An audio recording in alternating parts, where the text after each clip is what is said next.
Okay, so what we're going to try and achieve here is what you now heard as to how you apply that in the sense of whether it's legal or whether it's permissible. So questions I'll be just directing to either Nikki or Tim.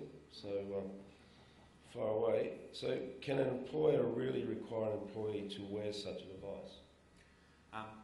Peter, I think from the legal perspective, the question will become, would that be a reasonable direction of an employer to an employee? So if we said, okay, we're going to have all our drivers, for instance, in our operation wear these wearable devices, and we're going to extract the data from it and use it for purposes which we think are appropriate. There might be a question about how broadly the purposes are, but look at a simple issue. We know that a fatigued driver can be as dangerous as a driver who is impaired by alcohol or drugs. That seems like a very valid reason for directing the employee to provide this data. It's out of work time data, but we see it happening already in the DNA space, for instance, that we get data through our drug and alcohol policies and our testing regimes, which provides us with information as to what they're doing in their private time. Sometimes that information is not completely accurate. It doesn't tell us exactly whether a driver is impaired or not. It simply tells us whether or not there is the existence of the substance in their bloodstream.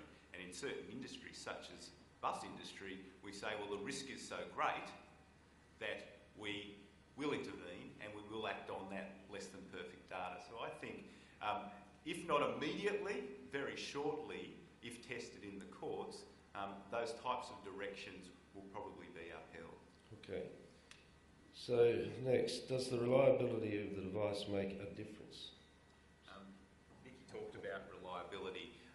It'll be part of what would be argued in terms of the reasonableness of the direction. If you're taking data from an unreliable source and then making decisions on the basis of it, that will be relevant. But as I say, in the DNA space, the tribunals have been pragmatic in relation to this and balancing the risks against the unreliability of the data, and they seem to be coming down on the side of let's be cautious in relation to the risk rather than being overly concerned about the unreliability of the data. So does the weight of that go to particular industries, or is there more focus on some, obviously, industries which are more dangerous as opposed to passive?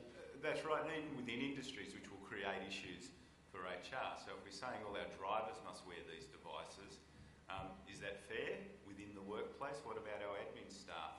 What about our workshop staff? Are we going to impose it upon them? And if we do, will the court support us in making that decision? I think where the law stands at the moment, the higher the risk, the greater the intrusion that you'd be able to have. Because I would have thought an operations manager would be just as crucial to the whole aspect of safety in terms of if he was impaired. These may be arguments that you could make. I think the courts probably see the person behind the wheel as a greater risk than the person that is organising and rostering them and doing all the other operational things that need to be done in terms of the effect of impairment. But you make a good point. Okay. Can I add something to that? Yes. So we've all read about Fitbits and how there's a court action, and so they're all generally considered to be a very low data quality. And so absolutely there needs to be a degree around the reliability of it, but also it's only a triage device. It's only a device, I think there could be a problem here, and there's really appropriate then hospital grade ways to measure that. And I think as well as part of any change management, one of the issues is if we think about when we all implemented no smoking in our workforce, we didn't wait for the law to come and hit us about that and say, okay guys, it's all over today. The good organisations got in early and offered and got people to opt in to a whole range of things about, let's do patches, let's do education, let's do a whole long-term strategy around that. Where it's existing at the present time is that it's actually being labelled under wellness programs, so it's very much opting in, and organisations are using it and using to their data and helping to transform their organisation and actually help drive some regulation as well, so that when it might happen, it actually is already there. It's there in practice. Good. Now, if I might add there, Peter, think it's unlikely that the first step will be a company imposing it across their workforce as a directive. But you can see it coming in different ways, whether it comes in through a wellness program, so it's actually delivered as a benefit, and how you use the data when you initially bring it in a wellness program. You might use the data in the same way as you do with your EAP programs. So commonly with employee assistance programs, which some employers offer, many in this room I understand offer to their workforces, that the employer doesn't get the data. They don't know who's ringing in to the EAP provider. And so in that way, you're introducing the device and the benefits of the device in a less confrontational manner. Having said that, I think in time, the data will come to the employer, and the issues that will come up are the obvious ones, and particularly we talk about the TWU and other unions. You can see the resistance that is likely to come as it came with DNA policies, drug and alcohol policies. Unions appropriately will be concerned about how it is used and how it will impact upon their employees. I mean their members, your employees, and whether it will be used in a disciplinary manner, as it has over time with drug and alcohol policies. So initially they weren't used, and many employers still take a wellness approach to drug and alcohol rather than a sanction-based approach. But most, and you need to, if you've got repeat offenders, you must act on it. And some employers have a zero tolerance approach to DNA, drug and alcohol issues. What will happen in relation to fatigue issues? Will you be able to take a zero tolerance approach? It seems a pretty big stretch at this point, but you can There's see. no doubt that will be something that will evolve, and you can see in a future that's exactly what it will be. Yeah. So, will employees still be able to resist to the implementation of these devices, etc.? Is there going to be a situation where the employee says, no, I don't want that? I think it's unlikely in time, because if you think of a basic principle like work health and safety, so each employer must do everything reasonably practical to ensure safe work, to put it simplistically. Yeah. And we know that that's interpreted as being meeting best practice, and not only meeting best practice, but if we are aware of things that we can do reasonably practically to enhance safety, we are to do that. So if this technology is available and we're not using it, there's a very good argument that we're not meeting our work health and safety obligations. You can see other pressure being brought elsewhere from insurers, for instance. You can see it in the return to work programs that might be imposed upon workers. And I guess in time, possibly, you might get proactive governments through their contracting requiring these types of requirements. So that really leads to the next question, is that if an employee collects the data but then doesn't analyse it, what are the risks? And that's essentially because you're upholding a safe workplace. So in terms of what you're doing, it's your duty bound to ensure that you follow through with that. I think it also, if we're talking about the types of programs you might introduce proactively, and if you're doing it in a wellness type setting, it may be how you initially set it up. So I would, if you were doing it through a wellness program, I would be recommending you set it up like your EAP program, so that you have a professional provider analysing the data. You're not receiving it and having to analyse it yourself, at least initially, because you have that problem. If you have the data available to you, but you haven't analysed it, and you've let a highly fatigued driver out onto the road, and inevitable happens, you can see the risks that are associated with that. So Pete, where that works, in some of the sectors where we're doing this work already, we become like a data Switzerland, independent, and there's almost a mandatory reporting. There's key things we work out with our organisations. What's the kind of information that absolutely must be reported up? But what is that we'll just manage it internally, as you say, because right now the employee isn't in a position to think that they want to know about those things. Our experience has also been is that because when it comes from this hearts and minds perspective about sincerely trying to keep people healthy and well, is that employees will self-disclose. They'll say, yeah, really happy for us to talk about that with our ops manager. Maybe I do need to stand down for a couple of shifts. Maybe I agree with all of that in consultation with their doctor and with me as a case manager. So, but yeah, right now it's too scary and dangerous for you to think, gosh, I've got enough to try and manage and look at. Now I have to worry about how often they're sleeping, what is it, REM or non-REM, and they're at a high risk of myocardial infarction. So, yeah, they're the things that we manage. And obviously confidentiality play a big part. You look, I'm a health professional, that's what we do. And I guess as a health professional, that's so embedded in everything that we do that it's not even a second guess.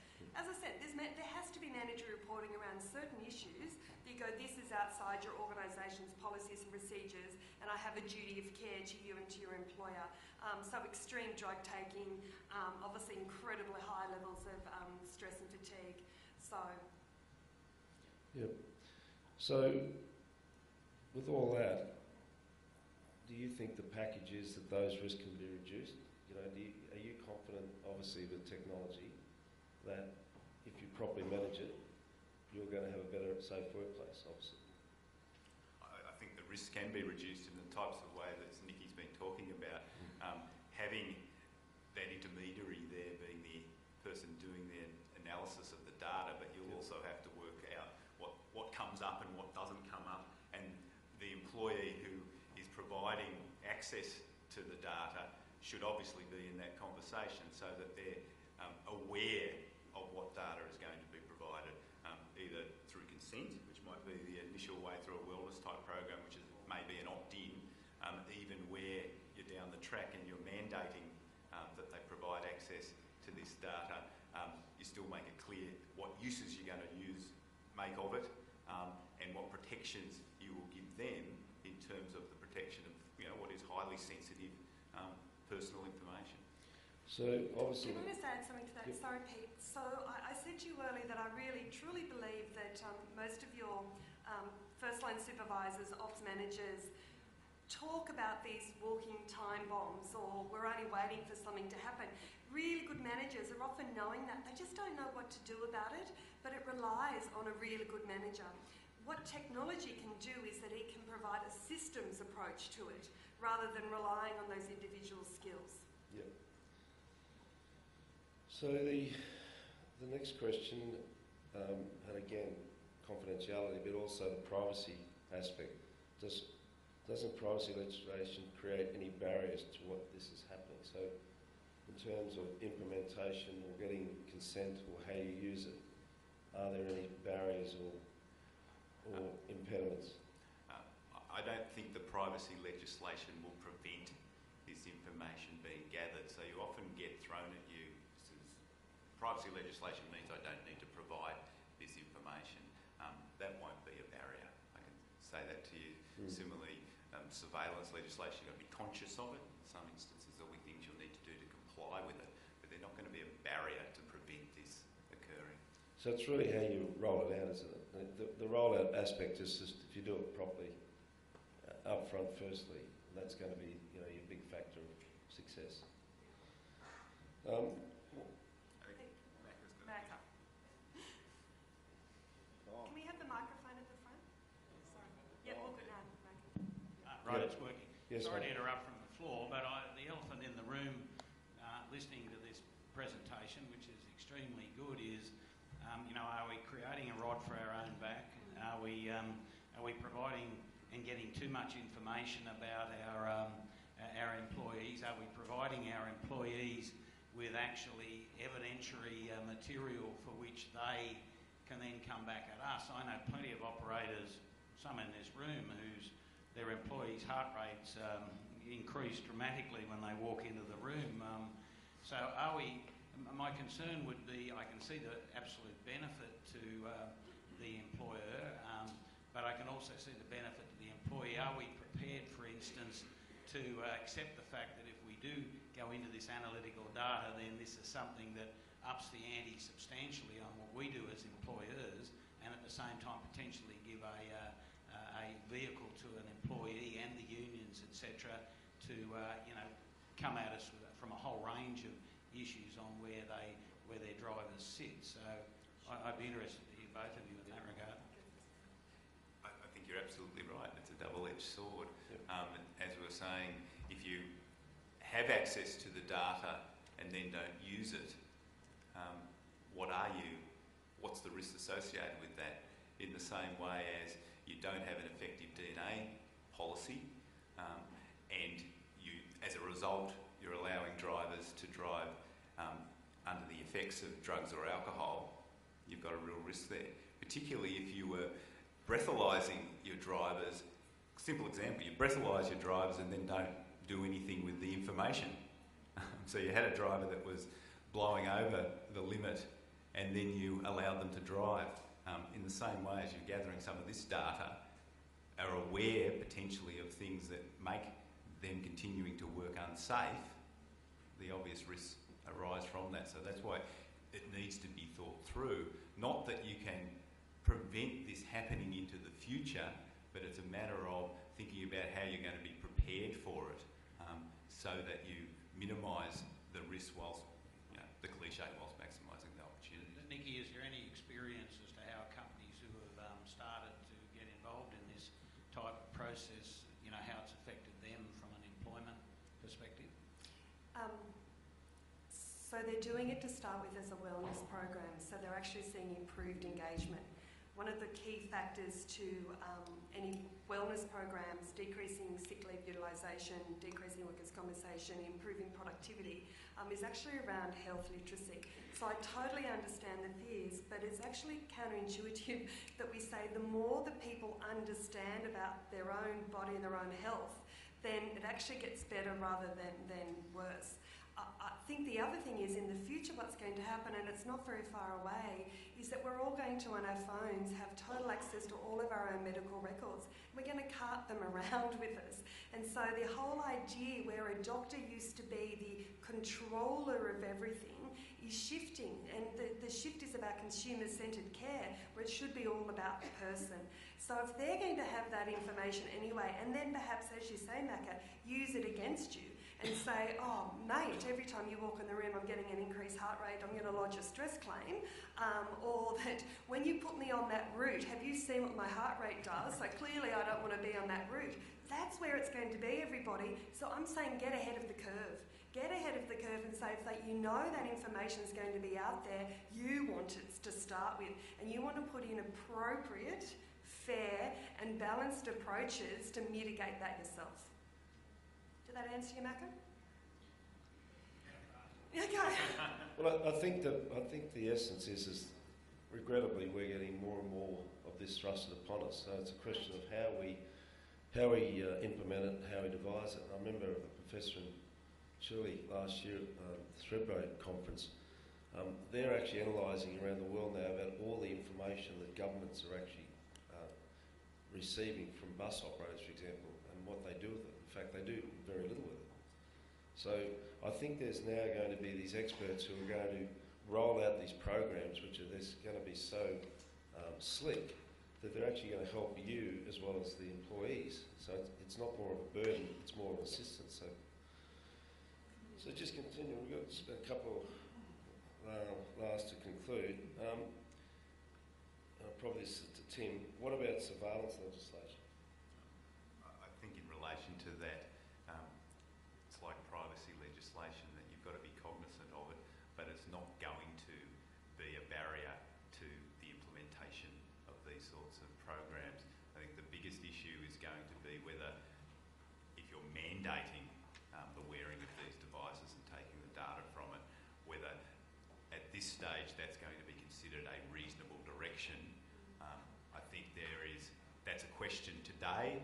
I think the question will be easily answered very shortly, that it will be a reasonable direction and it won't be a problem for employers being able to give that direction to their employees, particularly in high-risk industries where the ramifications of unsafe work is very drastic. Yep. And finally, before I open to the floor, Nikki, question. How far away is the brave new world in respect to these It's concepts? here. Yeah. And I guess that's what I'm saying. What just hasn't happened is it just hasn't been intersected, and it hasn't been consistently applied in a systems approach into your organisation, so it becomes part of your work health and safety program. So again, we see all the time about, goodness, it's beyond blue, Black Dog Institute, everyone's talking about mental health and implementing health programs into it. No one's just going, how do we have a systems approach if we can get all of that information together? So I agree, it can be super scary or it can be incredibly empowering for you to think, okay, look at where our schools are, look at the implementation of our new program and how we're moving more people out of that high risk area and into where we want them to be. Or as I said, using information to actually be really clear on profiling who makes the perfect bus driver. You know, he might be Mr. Greyhound, Scania Bus Driver of the Year. In the future, it may be just... So we might learn from him. So how does he keep his heart rate down and stay calm during the worst, you know, when there's a crisis happening on the bus? So yeah, it's here, Pete. So as I said, and people are wanting to use it themselves more. So rather than having that pushed up to you, why don't we develop programs that we can push it down? And so it is about own the process, as Kylie said, and then maintain a sense of power around that. And I think it would also be imperative, the communication aspect is what the success is how you actually sell it and how you roll it out. And I think what the previous speaker said, that communication is the key. I think that's why probably unions get ahead of us, because they're there in your ear every day like crows, just telling you what the safe aspect is. So I think that's where we are headed, and regrettably, I think the Dreamwell exercise, did you think that would ever happen? I think now everyone's analysing that and saying, wow, this is an issue. OH&S is a huge issue. Pete, where they're also using it is in insurance policies at the moment. So we know about UE, and it says how often do you use your car into your garage and not give you a cheaper premium. They're implementing that in life insurance. So they're saying, here's a watch, and aren't we lucky we're giving you this free watch? But really what the terms and conditions say, we're going to use that to give you a bespoke premium in the future, and for some of us that's better and for some of us that's worse. So the actual understanding about health data and health analytics will without a doubt drive workers' compensation premiums in the future, life insurance premiums, a whole range of different things. Good. So we're nearly finished. So is there any questions to the panel? I think Absi will be proud. I think we're almost done. Sorry, what? No? Okay, well, that concludes the sessions, and I would personally thank both Nikki and Tim for their participation. I'd also like to thank Biz Better Together for partnering, Dan. I think that's very useful. So that concludes the session, and I now invite the delegates to participate in the Thermo King Bus Australia Morning Tea. Thank you.